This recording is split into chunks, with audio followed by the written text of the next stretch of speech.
प्रिय साथियों, आप सभी को मकर संक्रांति की ढेर सारी शुभकामनाएं। आज मैं आपको मकर संक्रांति से जुड़ी हुई कई कथाएं, उनकी पूजा विधि के बारे में बताऊंगी। मकर संक्रांति की कई व्रत कथाएं प्रचलित हैं, जिनमें मुख्य रूप से सूर्यदेव और शनिदेव के मिलन की कथा प्रमुख मानी जाती है, जिसमें शनिदेव ने काले तिल से भगवान सूर्यदेव का स्वागत किया, जिससे प्रसन्न होकर सूर्यदेव ने उन्हें मकर राशि दी। धर्मराज की कथा, जिसमें गुणवती नामक स्त्री ने मकर संक्रांति पर धर्मराज की पूजा का विधान सीखा, और देवी संक्रांति द्वारा असुर शंकासुर के वध की कथाएं शामिल हैं, जो इस दिन को बुराइयों के अंत और शुभता के आरंभ का प्रतीक बनाती हैं। पहले मैं आपको सूर्यदेव और शनिदेव की कथा सुनाऊंगी। सूर्यदेव के क्रोध से माता छाया और शनिदेव को अलग होना पड़ा था और श्राप दे दिया था। यमराज के समझाने पर सूर्यदेव शनिदेव से मिलने उनके घर गए। वहाँ सब कुछ जल चुका था, फिर भी शनिदेव ने काले तिल से उनका स्वागत किया।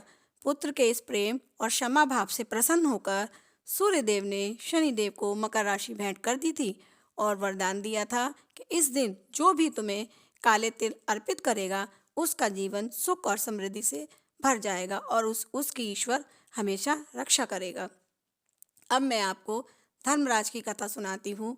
एक बार धर्मराज ने गुणवती नामक स्त्री से कहा कि उसने सभी देवी देवताओं की पूजा की, लेकिन उनकी नहीं की, और मकर संक्रांति के दिन से पूरे साल उनकी पूजा का विधान बताया।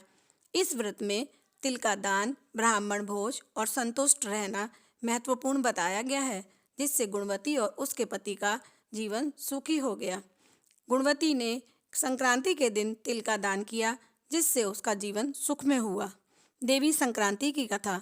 इस कथा के अनुसार मकर संक्रांति के दिन देवी संक्रांति ने असुर शंकासुर का वध किया था, जिससे नकारात्मक शक्तियों का अंत हो गया था और शुभता का आरंभ हो गया था। इसमें एक कथा भीष्म पितामह की भी है। महाभारत के अनुसार भीष्म पितामह ने अपने शरीर का त्याग मकर संक्रांति के दिन ही किया था, जिससे यह दिन मोक्ष प्राप्ति के लिए महत्वपूर्ण माना जाता है। इस दिन सूर्य के मकर राशि में प्रवेश, शुभ कार्यों की शुरुआत, स्नान, दान, तिल, अनाज, पतंगबाजी, लोहड़ी, पोंगल जैसे क्षेत्रीय उत्सवों के साथ इस त्यौहार को मनाया जाता है, जो नई शुरुआत और समृद्धि का प्रतीक माना जाता है। जो इस व्रत को पूरे श्रद्धा भाव से करता है, उसकी सारी मनोकामनाएं पूर्ण होती हैं और उसको मोक्ष की प्राप्ति होती है।